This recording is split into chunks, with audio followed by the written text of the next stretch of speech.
welcome back to another episode of the Cardboard Podcast, covering the Formula One card hobby. I'm your host, Brian, Q3 Cards, joined as always with my good friend Scott from the P1Castle. What's going on? It's been a minute.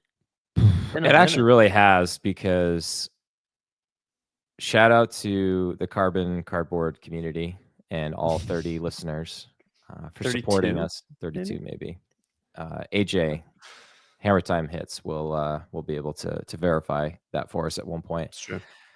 Scott, to be honest, I don't even remember the last time that you and I actually physically recorded an episode, because through the magic of the Wizard of Oz, we I think we recorded like 5 episodes in span of 2 days. It was I didn't know up from down. I butchered the opening a couple times, and I swore for the first time. I think that was back in episode 50. Oh my gosh, we sent them down the yellow brick road and they came out. So we'll just we'll pretend it didn't happen. This is hopefully still going forward a family-friendly show, but it is really hard to keep this family-friendly, because I will fully admit I swear like a sailor all the time. Brian, I do. You would you would never know. You would never know. However, they say it's a sign of intelligence if you're willing to swear a lot. So okay. So we're gonna go with that, but we won't do it here, because if you enjoy listening to us in the car with your kids in the car while we blabble on about Formula One and Formula One cards, well, you got the right spot here. That's right. Lots to talk about. So much to talk about. Miami, Imola coming up. You've been here, there, and everywhere. I think we should start with that, Scott, because I think even before we recorded it was pre-Miami. You were still waving that Lando Norris hype train flag. I was right on everything. Not really. No, I did get one of them right. Right, I got Lando won the sprint race. Mm-hmm. Yeah, I got that right. I said Lando would get pole for the sprint and the race, and he would win the sprint and the race. To be fair, he qualified second in both, I believe. Right? I know Kimi got, or maybe he qualified third in the sprint. Kimi got pole in the sprint. Who won between Oscar and Lando in that? Who was second and third? I think. Was it? I know Lando ended up winning that race, the sprint race, but I actually can't remember if it was Lando or Oscar. I think it went Oscar then Lando. Yeah, and so I think it was the front. I think it was the front row of Oscar and Kimi, and I think, just the way that ended, I think Lando ended up getting the fortuitous safety car. car. Wow, what a weird sprint! For a sprint race where generally it's, hey, you're going to slap on one set of tires and just run them to the end. I mean, then you get changeable conditions. People are on intermediates, switching over to slicks. I mean, it's interesting. It was interesting for sure. But yeah, so Lando did win that one. And then in the actual qualifying, he again just missed out, came second to Max, and then just got absolutely manhandled on the start by Max, and that was his chance to win. Oscar, yet again, just a great performance, a really good start. I think, you can touch on it a little bit later, but it came down to, hey, the McLarens are really fast here, easily the fastest car over race distance, and they both had one assignment, and that was pass Max Verstappen. And Oscar did a better job, just pushed him into making a mistake and sailed on by. And I think he had a 9-second gap to Lando by the time Lando had finished his assignment. And people are saying Lando was catching and if there's more time, but it's tough. It's really hard to gauge the race leader's pace when they're that far ahead, because at that point, I mean, he's just managing. Right. You're just making sure your tires are good. Everything's all good. I'm sure he had more pace in the car if he really needed it. So, but yeah, I mean, not bad. Lando got one win, second in basically everything else. So close enough. Yeah, I mean, this will probably be the time that we cover the McLaren boys because we actually do not have them in our grid gainers. Spoiler: It's I true. really wanted to just keep talking about Oscar Piastri because I think Well, Oscar you only Piastri gain so much, right? he's at the point now where he was championship leader before, he still is now. But Scott, the thing, I mean, obviously, it looks like McLaren on most tracks is the class of the field. Yep. Max Verstappen is just Beast. just proving that he can drag a car like I'm thinking like Ayrton Senna, like towards, when he didn't have like the best car towards the end there with Williams. And you just like, Yeah. there's just times when you just can tell that like the talent comes through, and on certain tracks, like he's just able to find the time.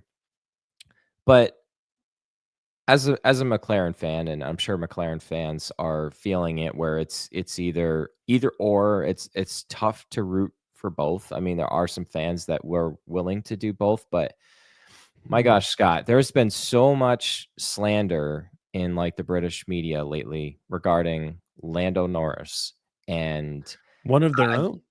one of their own. And it just real, what can this guy do to catch a break? I know you've been championing his cause, and the I'm the the the only one one. thing that stuck out to me the most, and I mean, you've had things like Jenson Button weighed in recently, and I can't remember if it was Martin Brundle or something, but like, to your point about the way that they passed Max during this race, like Oscar is willing to give it right back to him. And Yeah. like the rules of engagement for Lando seem different. And you've seen the meme that's going around too, when they were on the back of that tractor trailer truck going to the, after to go to the podium, and they're interviewing Lando, and he's like, oh, well, Max is just, being Max, and, doing Max things. And you got Oscar in the background just kind of rolling his eyes. Like, that to me is like, I think to me is the main difference between the two drivers. I think Oscar's like the no nonsense, just he's putting in the work, he's racing just like Max is. And I think Lando's expecting Max to back down, and he's not going to give him an inch. Like, Yeah. No, I agree. And I mean, we've seen it in the past, right? Like, I feel like Max just knows Lando like won't race him, basically. Right? Like, it got to the point we were watching Miami Grand Prix, and I was like, dude, you gotta just crash into him or something. Because, if Lando had held the outside line going around like into like turn 2, 3, yeah, they probably do touch, and like maybe they crash. And I think Lando's so terrified of like having a DNF, right? That would set him back for sure. But I mean, I don't know, man. I mean, realistically, what he needed to do is last year, he needed to show Max that he was gonna let them crash, right? That he was gonna like keep his foot in. Because now Max just does whatever he wants, right? And Lando, like, "Oh, okay, no, wait for the perfect it's like, DRS I pass." mean, and this is dating myself, because at this point it's a movie franchise that's still around, but the original Fast and the Furious movie with Vin Diesel and Paul Walker, and Paul Walker's character, he's like, "Man, I almost had you, man." And Vin Diesel's like, well, did you? Like, I mean, it's kind You of like, never had Max, me. you never Never had had me. your car. Yeah. Man, that's what you come to this podcast for, is the Fast and the Furious That's right. references. Is, as my son says all the time, because family. Yeah, it's just Family. it's just, Yeah, you can that's a say that meme. to anything.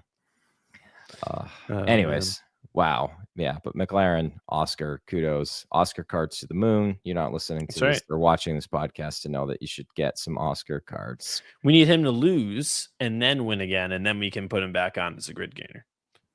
I'm gonna try to get him in every week. I will willingly put in DNFs. different cards every week that I can continue to talk about Oscar Piastri. That's right. But Portraits. time for the grid gainers. We still Bum, don't bum, bum, have any kind of, yeah, there we go. There's bum. our Bum, there's bum, bum, our bum, bum, bum, audio bum, prompt. bum. All right, we couldn't remember who had the first pick last time, so I relented to my co-host here and gave Scott the first pick. And Before you put it up on the screen, I did say this pick, shout out to my boy Ben on this one, because I was going to go with someone else and Ben's like, hey, I really think you need to take another look and get him on there because he deserves it. And I will fully admit here too, as I'm waggling my pen around here on camera, I actually refused to talk about him. I'm like, I don't want to talk about him. Like I said, bring it. Yeah, you were like, I will take on the challenge and be willing to take one for the team, potentially offend your friend. And I think at this point we got to talk about Franco Colapinto. We got to talk about the driver. Listen, the point of the Grid Gainers segment is, potentially pickups, drivers you think that potentially, based on the results of the weekend, could potentially see an upswing in their market. Again, not financial advice, but the results of this weekend is that Jack Doohan's lost his seat. And I'm not happy about it. Listen, I was one of Doohan's biggest proponents. I love Jack Doohan. I think he's a class act. And I really want to see him do well. And I think, he was kind of set up for failure here. But at this point, Franco Colapinto is coming in, right? And so I don't know, it's a little strange because they're saying, oh yeah, he's in on a 5-race deal, right? Because that gets us to, halfway through the year, and then they're going to reassess. But like, come on, they're going to give him 5 races, and then they're going to keep him in there. Is likely what's going to happen.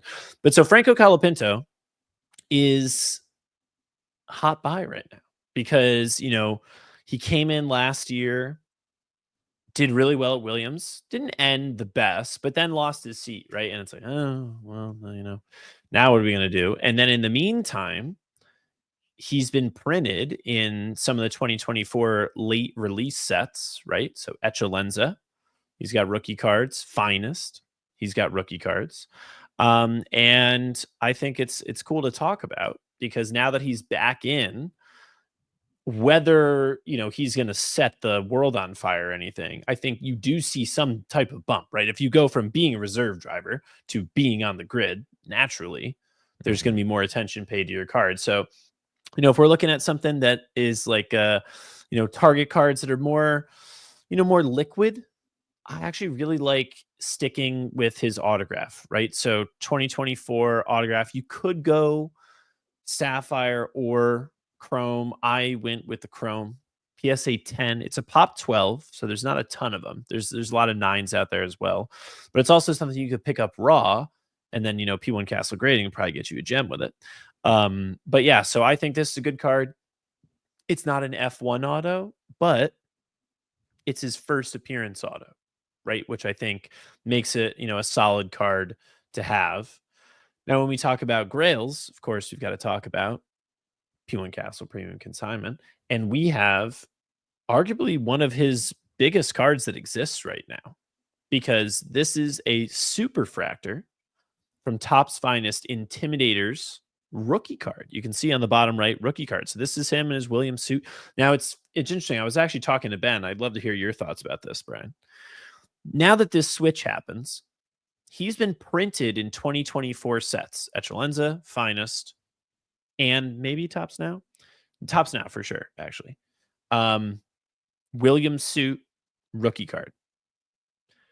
If they do put him in the 2025 set in an Alpine suit, my thought is there's no way they can put a rookie card stamp on that. What do you think?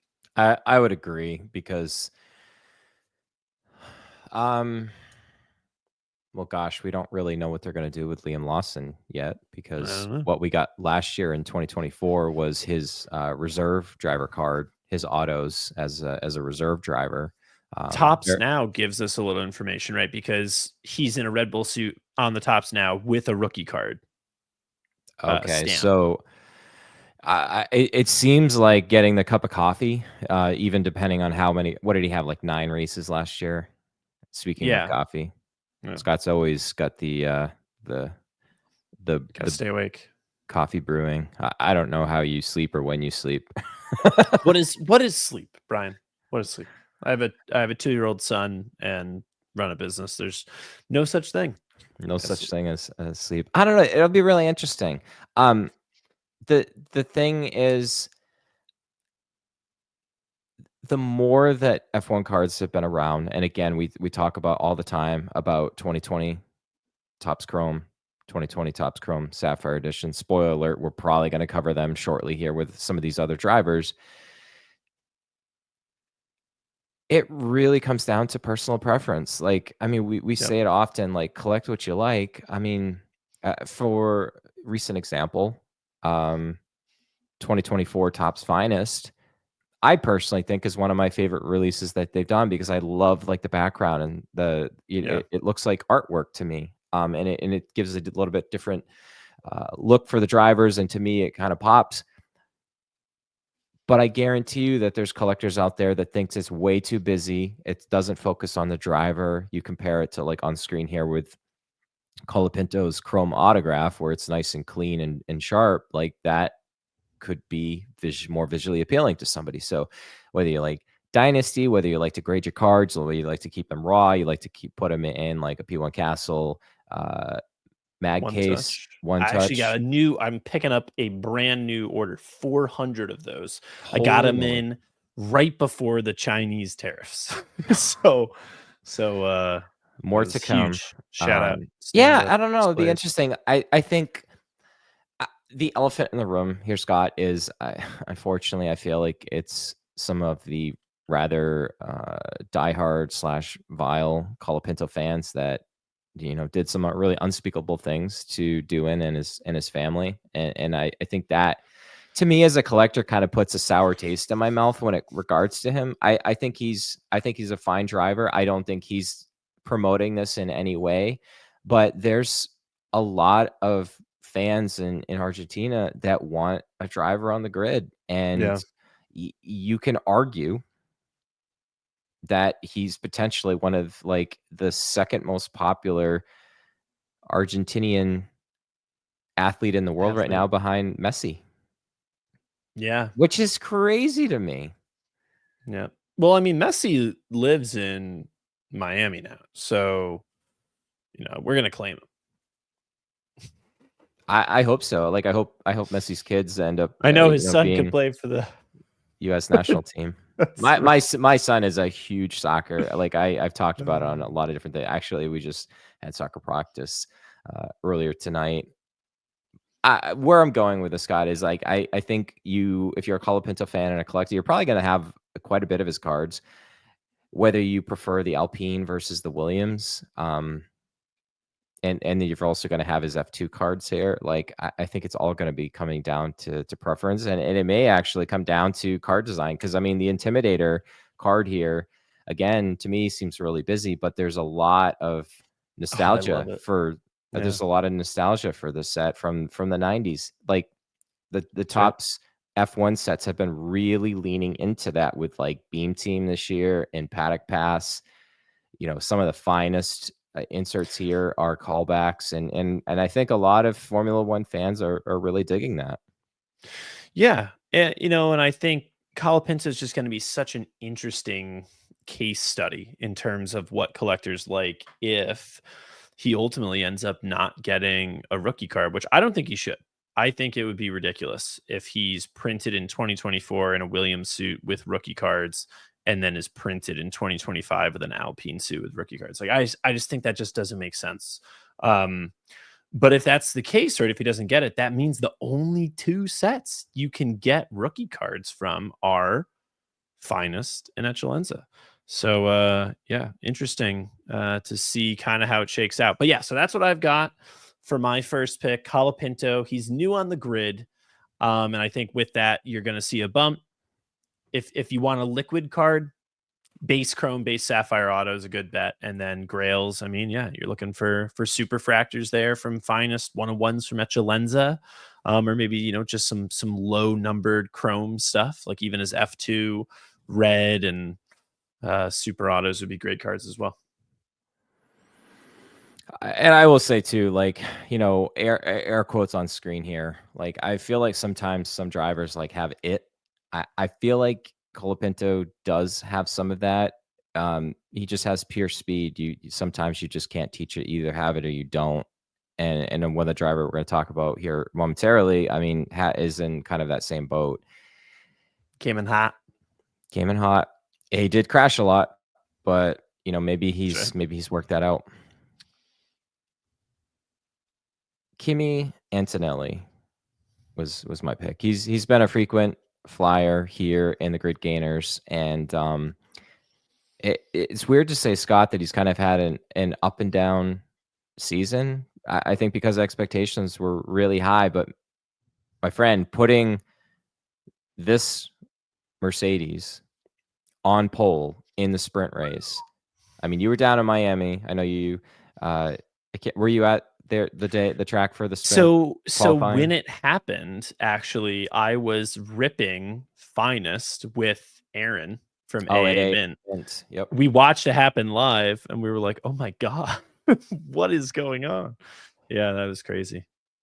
I mean, quickly turning into a fan favorite. I mean, if you have not had a chance to on Netflix to watch the little mini documentary that they just put on with WhatsApp, it's called The Seat, and it kind of details some of the background information with some of the Mercedes employees and Toto and Bono and stuff talking about James Allison. It's just to me, it was really interesting, and I think, again, double air quotes, like, this kid definitely has it. And if you see how genuine he is, I mean, you've had him open packs, and you've actually interacted with him. Just 2020 Sapphire. 2020 Sapphire. He has those soft hands. He can handle the big cads. Right. He also can handle the steering wheel, because I mean, man, he is, as a 18-year-old rookie, is proving that he really belongs, and doing things at an age where some of the things he's accomplished Max didn't even do with some of what he's able to do. I think long run wise, like, I still think he's got a really bright future, especially with what he's doing here. Going to the cards here, Scott, and talking about some of the cards that we haven't talked about yet. Yep. I think, for my money, out of all the different, again, designs, because I'm just completely infatuated with Topps Finest. Like, I really love his rare portrait that he has.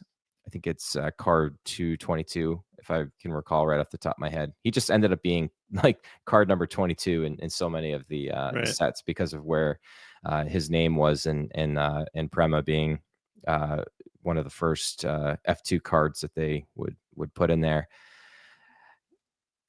I mean, at a 99, if you're looking at a blue, this is definitely something that's going to be fairly affordable.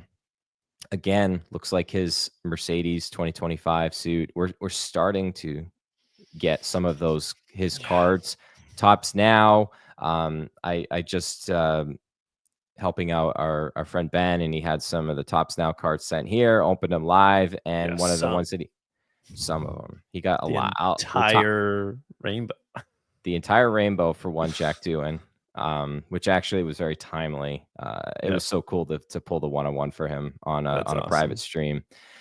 But anyways, he got a parallel, a gold of Kimi's first Topps Now card, which has the rookie card stamp on it. So again, I don't think you could have an endless debate of like what's first, what matters most. I think at the end of the day, if you're a believer in Kimi, you just want his cards. Like, and again, you want something really visually appealing. That's on the lower end, and that's readily available. I mean, even a blue at a 99. I mean, the uncommon is going to be at a 150. The common is going to be at a 200. So if you want I think one of the more eye appealing cards in that is definitely the blue, definitely the most affordable. Scott, when you go to red, and you've got a red autograph from Sapphire 2024 Topps Chrome on P1Castle Premium Consignment, wink, wink. Man, maybe. That is there a bigger card? Well, I mean, the pad, right? But then you're talking almost unattainable heights. I mean, what have like what have Reds really been going for? Because I've seen quite a few listed for like in the $5,000 range. So I mean, Yeah. So not a small amount, but a decent amount. we sold a red chrome for Mm-hmm. $7,000. So a red chrome autograph for 7,000 flat. And then yeah, like the reds depends on grade and everything, whether it's an auto or not. We have this listed for 5,500. Or wait, no, this is listed for 7,500. Sorry, this is for 7,500 or best offer. We'll So forgive you. I mean, you have how many cards on Premium Consignment right I now? mean, I over mean, on the 100. website, on Instagram. Yeah. But the Chrome was listed at 9K and we ended up settling at 7. I mean, honestly, we had a lot of interest like around the $6,000 mark. So many people were offering 6,000. But it's tough. You look at something like a gold and you're like, okay, if gold sells for like 1,000 or say call it 1,500, then you times that by 10 and it should be worth 15 grand or whatever, right? But it just doesn't work that way because as you move up, the buyer pool becomes smaller, right? Mm-hmm. Like there's a lot more people that can pay $1,000 for a card than there are people that can pay 10,000 for a card, right? You have a much smaller buyer pool that's going to be willing to throw around 5 figures. So so it doesn't exactly come into an X10, but and I think we actually talked about this Yeah, we on have. on one of the episodes, right? But so yeah, so it ends up somewhere, around 3 to 4x from an orange. But yeah, so I mean that's a massive card. And it was funny because we were talking about um his cards before the show. And we were like, oh yeah, like kind of with Franco, it's like, yeah, Sapphire Chrome auto. But like Sapphire Chrome autos for Kimmy, like they're pretty expensive now, Mm. right? Like I think we saw, some Sapphire PSA 10s were going for like 750 plus. And like it is a pretty liquid card, but it's that's expensive.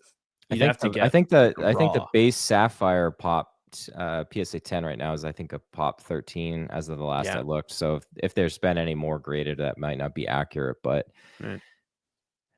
Yeah. I mean that'd be a beautiful card to have, but it's tough because it's not necessarily like very attainable. It is still very liquid. But a lot of people, I mean, ask AJ, right? I mean, he bought a bunch of just Sapphire Kimmy autos in my singles show and then graded them all. Ended up crushing it. So it's pretty cool. yeah, but Kimi Antonelli, he's pretty good. Yeah. I mean, the fact that he got sprint, I had predicted my castle call was that he was going to beat Russell in the race, which didn't pan out. You could say Russell had a better strategy, kind of a thing, or whatever. But overall, pretty solid weekend for Kimmy. I mean, putting it on sprint pole and that Mercedes is extremely impressive. So love it. The talent's there. If he gets the car, watch out. All right, Scott, your next pick. Ooh, this is spicy. Yeah. So listen, I went with, I took Colapinto for my first one. And this is grid gainers. It's not just necessarily what happens on the track, but it's what happens in the race weekend. And one of the biggest things that happened during the race weekend in Miami was Cadillac, like kind of hard launched their Formula One logo, right? So now they've got Cadillac F1 team logo is out, and all the rumors, of course, are going to be swirling around what two drivers they're bringing in. And right now, from fairly credible journalists as well, it looks like the number one candidate is none other than Sergio Perez. So I think that that's fairly significant in terms of information coming out. It seems like Checo's got a really good chance to be back on the grid next year and on a US based team. And of course, hailing from Mexico, our southern neighbors. Pretty cool. pretty cool. I think you're going to see an insane amount of Sergio Perez fans at the Austin Grand Prix in 2026. That's for sure, if he's racing for Cadillac. But, if this news is true, and sometimes, buy the rumor, sell the news kind of a thing, this might be a good time to pick up some Sergio Perez cards, because it seems like there's a potential that he is going to be signed. And once that news comes out, then, all bets are off and his market likely does see a big jump. Right now, it's just, he's on their list. He's the top of the list, but you never know. So I think right now would be a good time. And again, we talk about it time and time again. If they've got 2020 cards, and especially, I also will say, especially if they have 2020 cards, but like they don't have rookie cards, like if you don't have 2020, you're always going to kind of want to be wherever their rookie card is. But Sergio Perez doesn't have rookie cards in Formula One. So the best thing you can get is 2020. And for a liquid card, kind of easily attainable, especially right now, it's a Pop 86 PSA 10 portrait refractor of Sergio Perez. You can pick up this card for under $100 right now. So this is, if you're a Sergio Perez fan, and whether you're like investing in Perez or not, again, not financial advice, but whether you're investing in him or if you're just looking to pick up some cards for your PC, you're excited about the potential of him coming back for Cadillac next year, I think this is a great buy if you don't have one already. And then, if you look at a Grail, I actually don't think we have any Sergio Perez cards on P1Castle Premium Consignment. We just sold the 2024 Topps 1954 Sapphire Pad Paraja Auto recently. But, if you just want to look at an example of a Grail card, the card on screen is arguably Sergio Perez's best card. Now, there's some really nice Dynasty cards. And of course, Superfractor Auto, which we pulled here in the castle, is a really good card. But this is in his pink Racing Point suit, Pad Paraja Portrait 1/1 color match, also pulled in the P1Castle for none other than DJ Leo. Absolutely legendary card. I had the pleasure of handing this to Leo in Austin at the Grand Prix in person. So that was really fun. But yeah, this is just absolutely beautiful card. Pink on pink portrait 2020. It ticks all the boxes. So that's a big Grail. Of course, any Pad Super you can get your hands on, or even reds, from 2020 or other years are nice buys for Sergio Perez. But had to post this one up because it's just a beautiful card. I think it's actually behind me. Yeah, there he is. There he is on my banner. From some of our biggest pulls in breaks. We got the Sergio Perez Pad.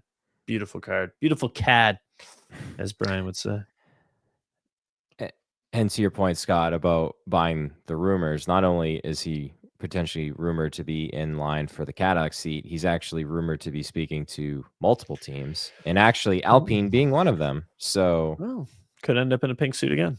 He could end up in a pink suit again. And I think adding 2 more drivers to the pool, it's not going to be like the F1 movie coming out this summer with them racing an F2 car and F1. I've already seen some people having issues with that. I'm like, it's a movie. Like, it's not meant to be believable. Like, I'm sure it's still gonna be awesome. I am gonna go see it in the movie theater. Oh yeah, absolutely. Actually, my friend Blake texted me earlier because I sent him like the new trailer. He's like, dude, I have to see that in the theater. I'm like, yeah, like a watch party going. Like IMAX, just biggest screen possible, loudest screen. Like I'll be there. Take in all of the emotions. But point being, 2 more drivers on the grid. I still think Sergio Perez is within the top 22 drivers in the world when it comes to Formula One. I think he got I know he got a raw deal with Red Bull. I think he still deserves to be on the grid. And man, I think he and Lando Norris could have a quite the story sharing about how many times they've been knocked down while they're falling down.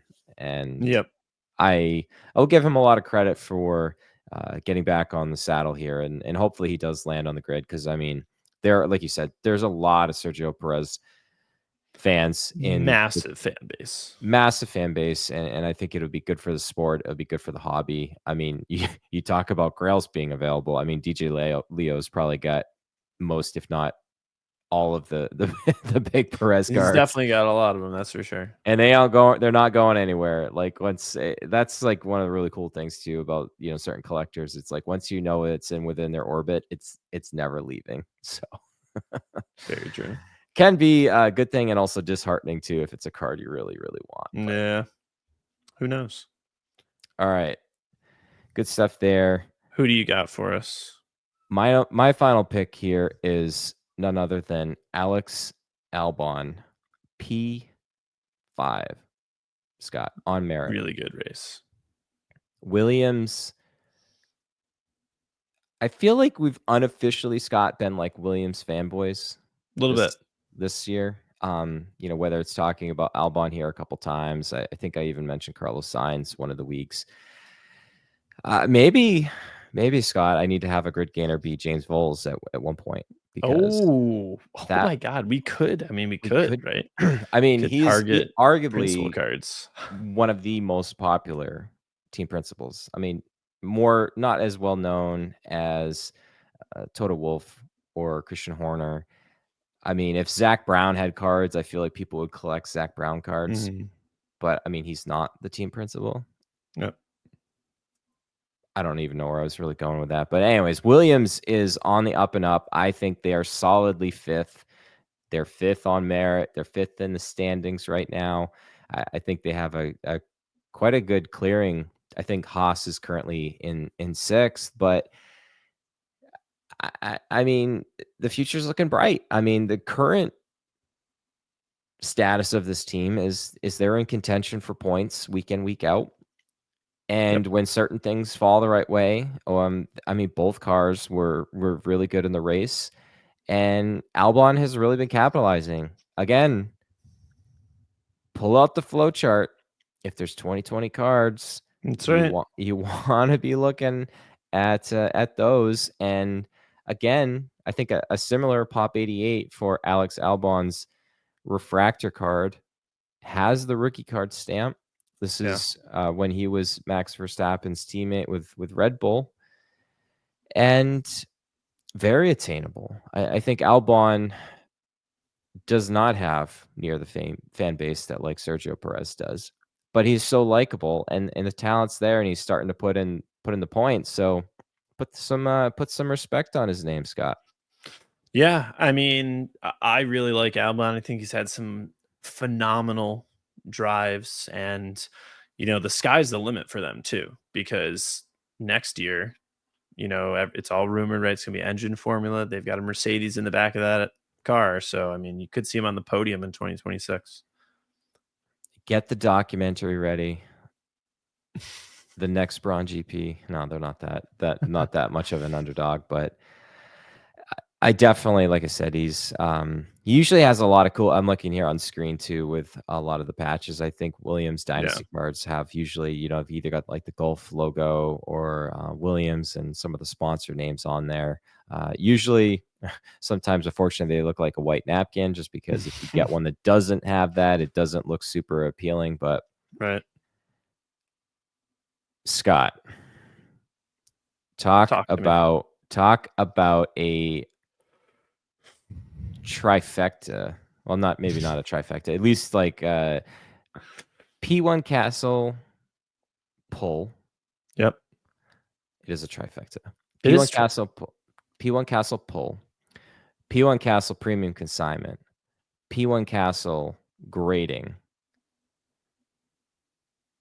2020 Topps Chrome F1 Sapphire Edition Red Alex Albon image variation out of 5. PSA 10. That is crazy.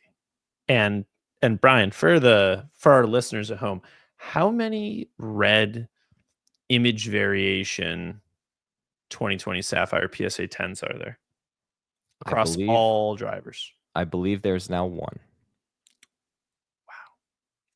I'll caveat to that. There are some pads that are PSA 10.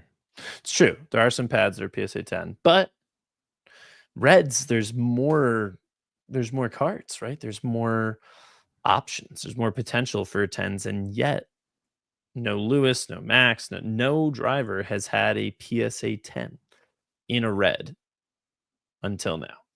So yeah. So just shout out to the owner of that. I won't dox him at all, but man, when I told him when I was prepping it, it was I was like, this looks really clean, and I think at least a PSA 9 outside chance at a 10.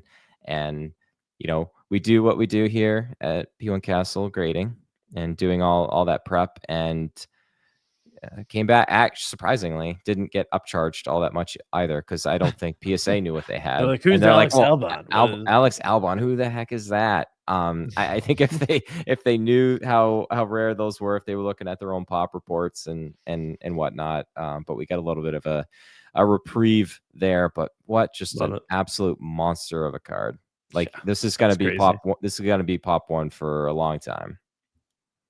Yeah, it'll be interesting to see if any other red image variations across any driver get a PSA 10, because that's crazy. And PSA 10s on 2020 Sapphire. I was talking to our friend Ferg with Rated Rips. We actually just gemmed 2 gold Sapphire Lewis Hamilton 2020 cards.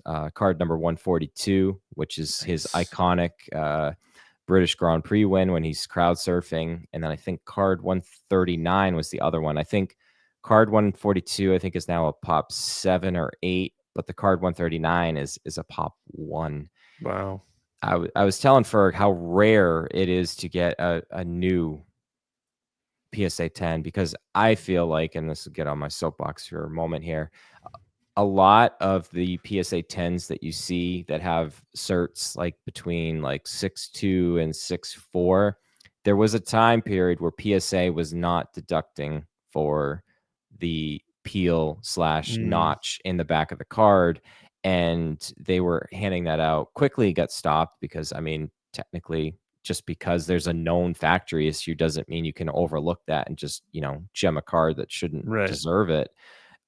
So if you get a new cert, and now we're into it, we're back to starting with a 10 or 1.0, those are the ones that that they're legitimately 10s at this point. I think those are going to be fairly graded, and I think in the long run, Scott, the newer cert PSA 10s are going to hold more of a premium over the older ones because of I think they that.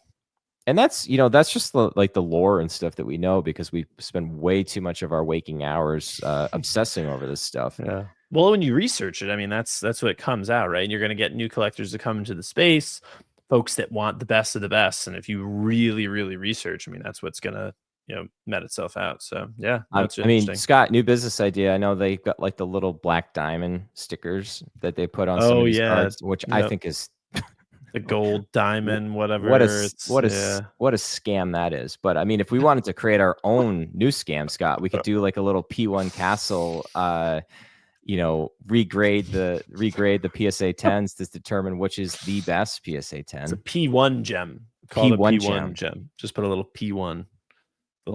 We should hurry up and copyright that before somebody steals our idea. There we go. P1 gem.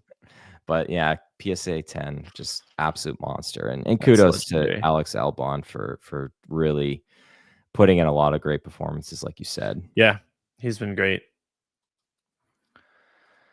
Oh, so many great things with the sport. I know we're now we're in a triple header here, Scott. I know we've got Imola, which, I mean, we know it as Imola. The actual name for Imola, what are they up to, like 30 names included on it? Yeah, I know it's like the Emilia Romagna, and then AWS, it's like sponsor after sponsor after sponsor. Yeah. It's like it's like a parent scolding their child, and they have to say out their full name.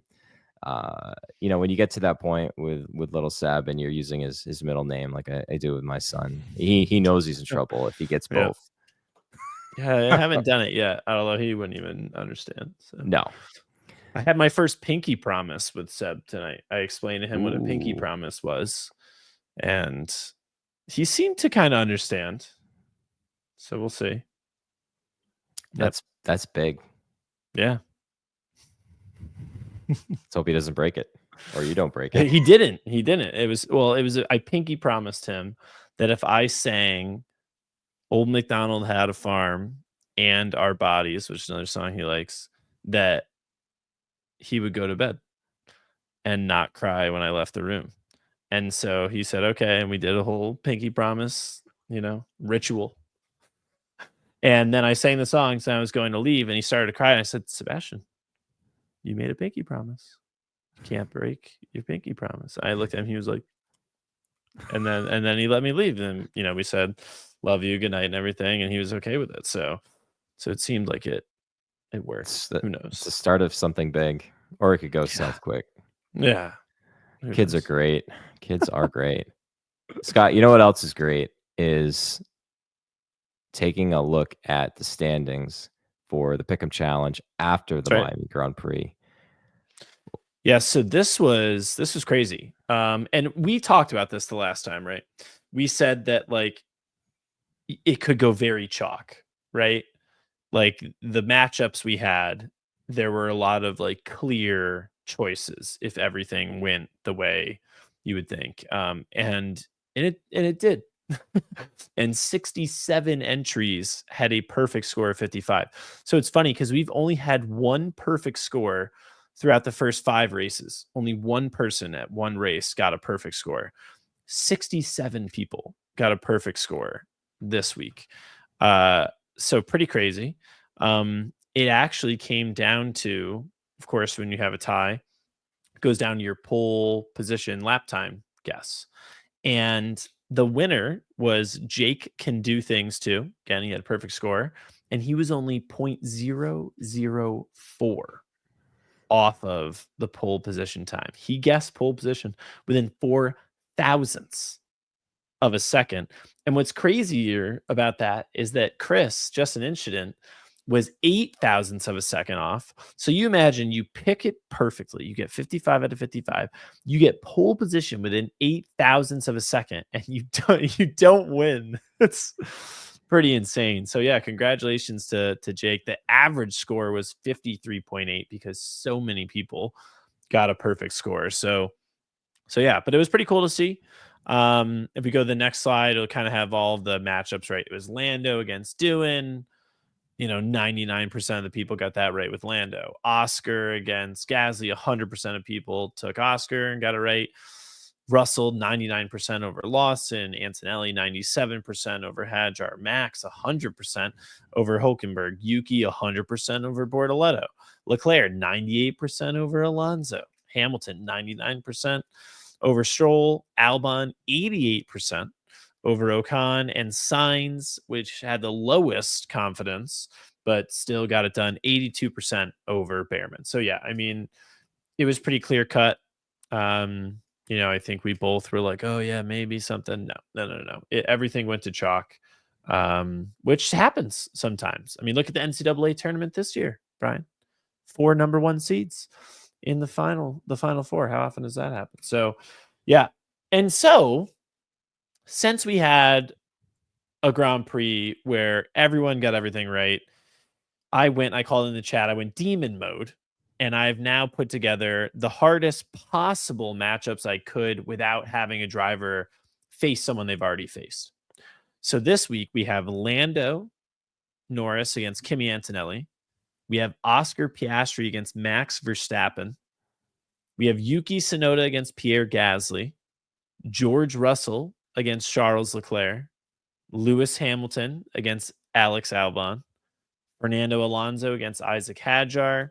Lance Stroll against Nico Hulkenberg. Carlos Sainz going up against the person whose seat he took, Franco Colapinto. Esteban Ocon against Gabriel Bortoletto, and Oliver Behrman against Liam Lawson. So all of the kind of matchy teams against teams, that's all out the window. It is just some pretty tough matchups. And I will be very surprised if anyone gets a perfect score this week. Yeah, $100 This is on the line as always. This is diabolical. Like, I was starting to mentally prepare for your question. I know it was probably coming about which one would I go with. Where are you putting your one? I think so. We'll go with a 1 and a 10. Like, which one I'm most confident about, which one I'm the least. I think this sounds kind of silly. I think I would put my 1 on Lando and Kimi. Okay. How about you? Which one are you gonna put it on? I still am gonna go with Lando, but Okay. I'm gonna only assign it a 1 just because I think to me that's one of the biggest coin flips on Kimi's on here. the up and up. And he's on the up and up. He is a grid gainer. Right. All right, Scott, what would be your least confident one? My least confident, man, it is tricky, right? There's so many close matchups. There really are. So I think I'm gonna put my one on the Lewis Hamilton Alexander Albon matchup. This may be like the closest to 50-50. I mean, there's so many on here, honestly. Like, I really, the George Russell Charles Leclerc matchup is very close. But so Hamilton and Albon, I think, is very close. And we saw Albon just beat him right in Miami. I would assign the one to Lewis, but yeah, I mean, Albon It's could easily win this. So it's kind of funny because I was actually leaning towards doing that as my 10 with going with Albon. whoa, I love it. I love it. But that's what makes this so great, right? And this is why no one's gonna have a perfect bracket. All right, what's your slam dunk here? So my 10 is everyone's favorite driver to feel indifferent about, Esteban Ocon. I'm taking Esteban Ocon over Gabriel Bortoleto, mostly just because the state car is just not, it's just not there right now. And the reason I'm putting the 10 on Esteban Ocon and not Stroll against Hulkenberg is because I think Stroll has a higher chance to crash. And then thus giving the win to Hulkenberg. So yeah, I would put my 10 on Esteban Ocon, which is crazy to think about. But yeah, I think that's where I'd go with it. And these are going to be live today. So like we're recording this on Tuesday.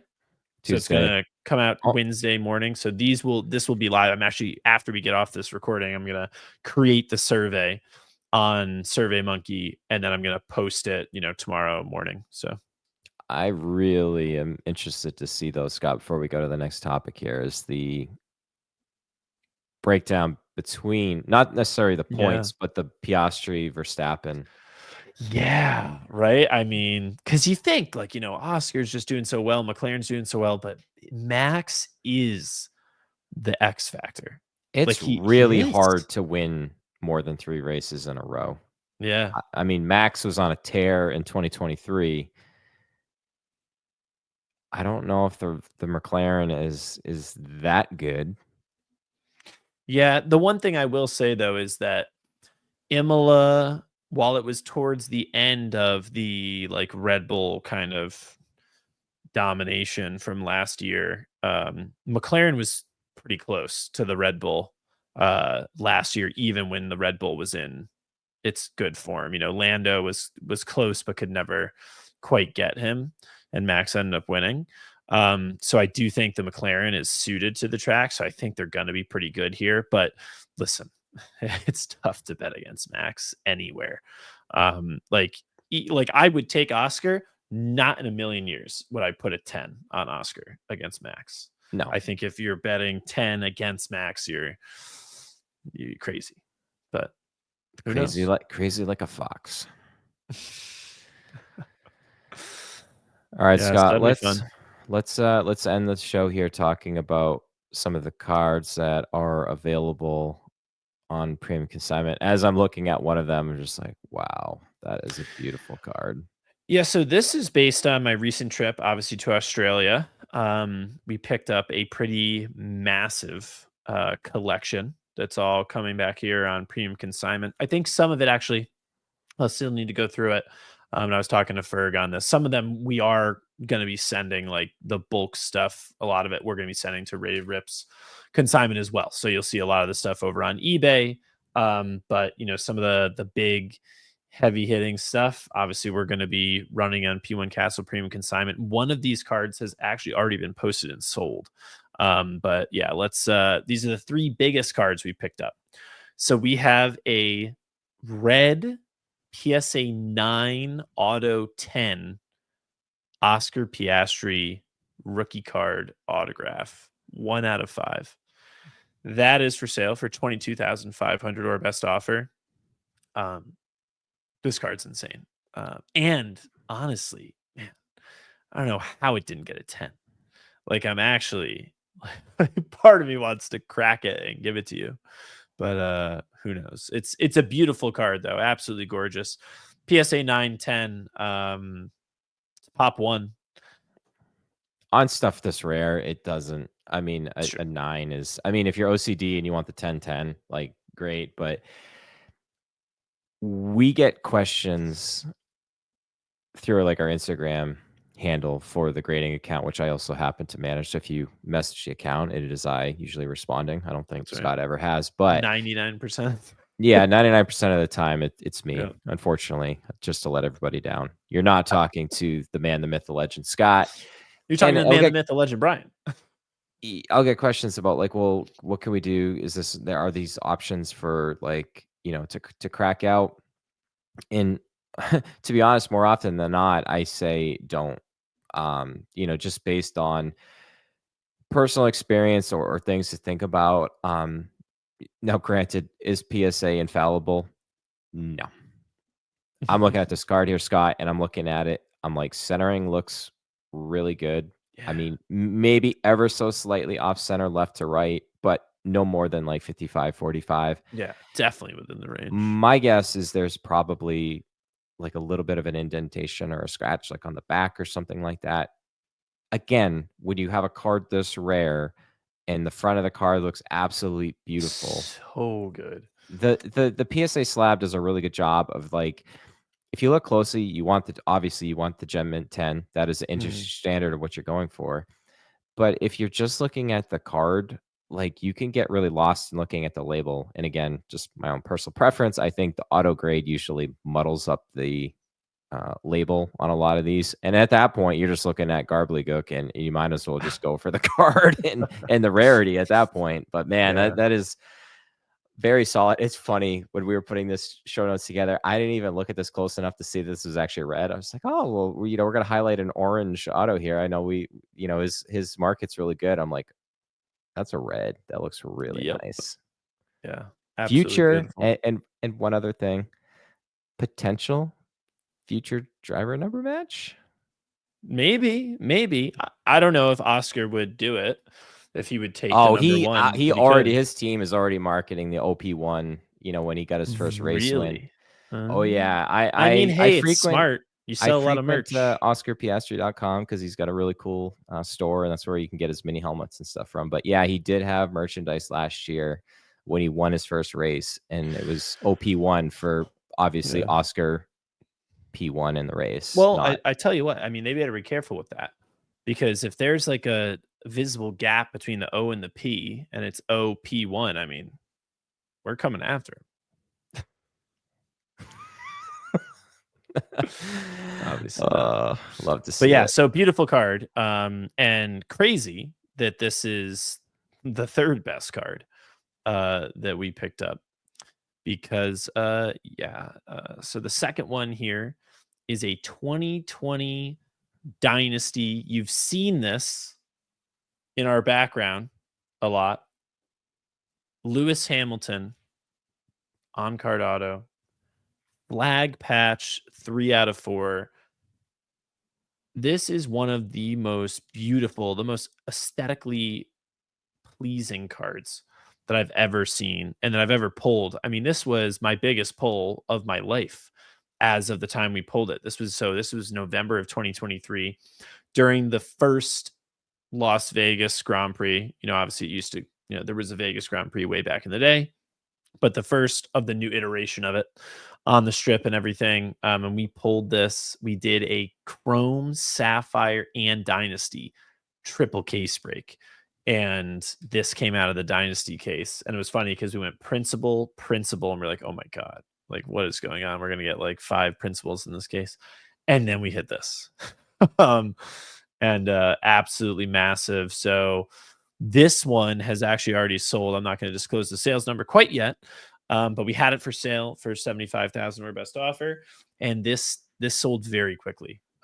There were a lot of people interested in this card, and this just goes to show how important 2020 Dynasty is and how big Lewis Hamilton's market is, because a card that you're posting for 75,000 to be flooded with legitimate offers is crazy.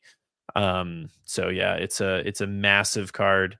And you think about like, Max has a similar card like this that sold for, less than half of this. And I think part of it is just Lewis 2020, is peak Formula One hobby, stardom, everything. The flag just absolutely jumps off this card with the colors, like on the black and white background with that gorgeous half Union Jack. I mean, just absolutely insane. So, yeah, massive card. That was a really cool one to pick up, but is still not the biggest card that we picked up, and it's not the biggest card that I pulled that year. Because later that year, for the same person, Julian, we pulled, and again, you've seen this card many a time. And this is the 2020 Chrome Max Verstappen Portrait Superfractor 1 of 1. It's graded a PSA 8.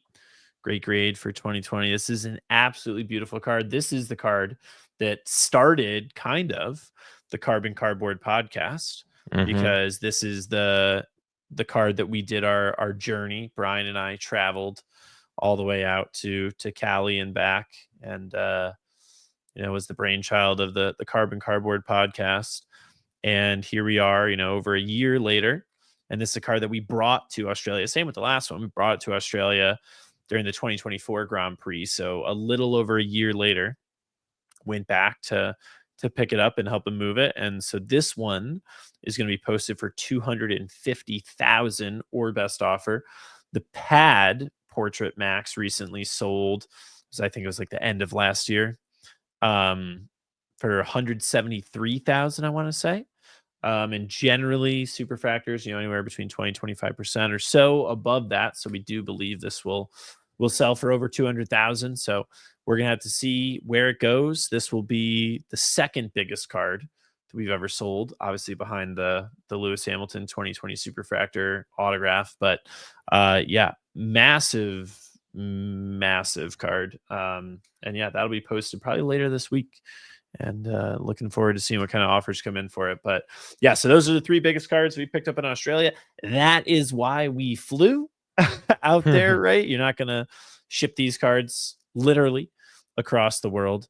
So it was a cool trip. Got to hang out with Ben and Julian. It was awesome that Ben also flew out from Melbourne to Sydney. So it was an interesting journey because I basically flew out to LAX, which is like a 5.5 hour flight, then a 14 to 15 hour flight to Sydney. And meanwhile, I'm dealing with sciatica for any of my fellow elderly people who know what that is. So sitting in one position, not great for that. So then, I was there for basically, I got in, I think I landed in Sydney at 6 a.m. And then I was there for a day, a night, and then flew out at 6 a.m. So basically a day to get there, 2 days there, and a day to get back. So just as much time spent traveling as I got to spend time there. But obviously it's a busy time for everybody. And it was Mother's Day weekend as well. So folks gotta spend. I made it home just in time to wish Erica a happy Mother's Day. Although, of course, had talked to her on the phone and sent her some stuff. If you saw my my Instagram, you saw I made her a little something. But yeah, so it was a great trip catching up with Ben, Julian, looking at their very mid bridges that they think are cool. And I was like, guys, listen, I've got like 4 bridges in my state that are 10 times the size. But it was funny. We got to hang out. We got drinks like right at the Sydney Opera House, which is cool. That's like the iconic Sydney Opera House there. But it was fun. It was a good time. Love catching up with them, and obviously, brought home some pretty epic cards. And yeah, we'll get to working on those sales. Scott, I'm just staring at this card here still because I mean it's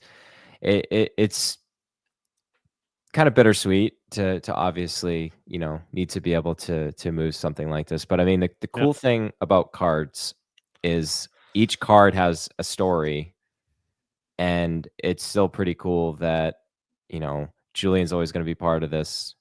I feel like I had a part in this as well too. Oh yeah, it's funny. I'm even looking here on the left shoulder of Max here where the little surface scratch was there, and that still bugs me to this day because I feel like without that it would have been a PSA 9. Yeah, it's just so cool. I mean, this I got to take it off screen here because I'm just gonna keep staring at it here. But I mean, it's really cool to be able to collect some of these really big cards, and it's great with the rarity, and some of them are worth a lot of money to some people. Again, not financial advice, but something's only worth what somebody's willing to pay. Like the stories and why we collect in all of like the like the P1Castle community.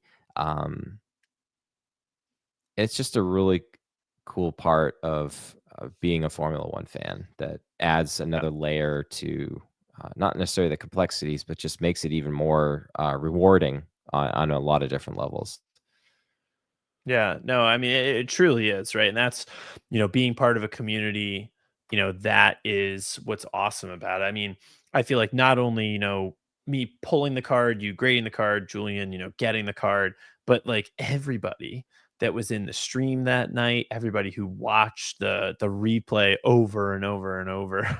It held the card when we went out to dinner and gave me a Yeah. heart attack as it was getting I passed know, around right? because we Absolutely. prepped it in New York and brought it with us, and it Yep. it was Yeah, just I mean, it's really cool, right? Like you said, the stories of all these cards that travel, you know, with people and mean different things to different people. It's what is the epitome of collecting, right? I mean, it's awesome. And I will say, it's also nice that, listen, at the end of the day, we all love our collections. Sometimes you have to part with certain pieces Mhm. based on whatever's going on in your life, and if you're doing new things, and it's nice that cards are relatively liquid, right? Mhm. I mean, it's not a stock that you can just instantly sell, but it is something that if you need to sell it to raise funds for another venture, it's something that you can do. And some folks are in other hobbies, collectibles, etc. That's not really an option, right? You just got what you got, and you're gonna take it with you. But I think that is actually a cool part about cards, that there is that outlet if you need it. And I mean, that's honestly one of the reasons that we started P1Castle Premium Consignment, is really to help people move larger cards, right? And not to just chuck it on eBay and pray. And obviously sometimes there's really good sales on eBay. Like for instance, Rated Rips does a great job on his eBay sales. Like Ahi are great. But I think when it comes to big cards, you don't always see the best value. So yeah, that's why we do it. Whew. All right. I said I was going to pull it down from the stream, but it's still on my right monitor here. I'm still looking at the cards. So. It's a beauty. You can buy Yeah. it, Brian. I Got could. I could 250K lying around. just get rid of my house and Mortgage have a your card. I don't think my wife would go for that. Hey, look what I got. Father's Day is coming up, Bryan. Father's Day. I'm more in the line if you you take at least 2 zeros off there. That's my market There you go. There. card. That's what I'm looking at. I'm buying orange Oscars, not orange Oscars, not gold vinyl Max. Good place to be. All right, my friend, it's been great to get back and get another episode here in the can. Like we said, it's community's great. We love it. People have been clamoring for episodes, and here we are. Here we are. Yep. And who knows? Maybe next week we'll hit them back with a doubler. We'll hop back into the doubles this week. Probably though, this will be the last one. I mean, we talked through a lot, but yeah, great to get back in the saddle here as we're back in the cockpit. You know, one little tip. Have you sneak preview here? Have you made any of your predictions for this weekend yet? So I have made my predictions. I actually forgot to send them over to you. Well, which is fine. I'm just curious before if you give everybody a little tease of maybe what your let's go with your, not necessarily the race. Let's go with what's your castle call for Imola. So my castle call, this is actually an interesting one. My castle call is that one Ferrari is going to finish in the top 5. And that one Ferrari is going to DNF. Poor Lewis. Well, why you're putting your 10 on Albon? That's why I'm putting my 10 on Albon. There you go. All right. I know you got some breaks and stuff coming up in the castle. Yeah, actually, so we're recording this Tuesday night, but it's going up on Wednesday. So tonight, actually, we're going to be breaking a case of Sapphire, case of Finest. I think you've got Oscar in that one. So trying to get you another super. But yeah, so that's going to be running tonight. I think there's some spots left. Feel free to shoot over offers.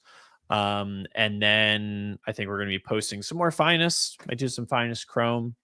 We've got a lot of Finest. People are loving it. So yeah, we'll probably do some of that. Might do some of it on Fanatics Live. And then Sunday, the return. It's been a while because I've been gone every single Sunday for the last 3 weeks, but the return P1Castle Sunday singles on Fanatics Live. So we'll be live this Sunday. Still got to figure out the exact time, but we'll be live this Sunday with some nice cards. We're going to have some 2020 Sapphire. We're going to have some 2024 Finest, probably some 2024 Sapphire. Mix it up a little bit, but yeah, it'll be a lot of fun. Probably do like a 90 cards and maybe throw in some random team Finest, which is the random team Finest has been really fun in those. I mean, we hit a red Kimi Antonelli auto. We hit some other massive cards. Also, I'll end on this note. So we had joked about it that Finest so far, in my first case, we pulled that Alonso Superfractor, right? Since then, we have pulled 0 Superfractors in 25 cases. So in 26 total cases, I pulled 1. So then I go down to AA Mint, and we do 2 cases together as a collab. We pulled 3 Superfractors in those 2 cases. I actually pulled all of them. It was when I was ripping. I even pulled this. Valtteri Bottas Superfractor 1/1 Intimidators auto for none other than F1 Ben. And that's going to be coming to premium consignment shortly. But yeah, literally pulled 3 Superfractors out of 2 cases. Meanwhile, I'm back home with 1 Superfractor out of 26 cases. So I told Aaron, I was like, this is ridiculous. You're stealing all my supers. What's going on? How did you siphon them? I mean, it's almost like statistically impossible because how many cases are there approximately? We figure there's maybe like 1900, maybe 2000. You should get like 1 every 4. That's what I'm saying is like you're 1 in 4. So the odds are not in your favor. Yeah, and then but you got, I don't know. Pull one tonight and you'll you get off the schneid. That's true. That's true. I've got quite a few cases left, so we've got some more chances for some supers for sure. All right, let's hit him with the catchphrase here. All right, it's been a while, so let's see if we can hit it down. But here we go, guys. We have the Imola Grand Prix coming up this weekend. 3 races in a row. It's going to be a lot of fun. In the meantime, collect your cardboard. Keep it carbon.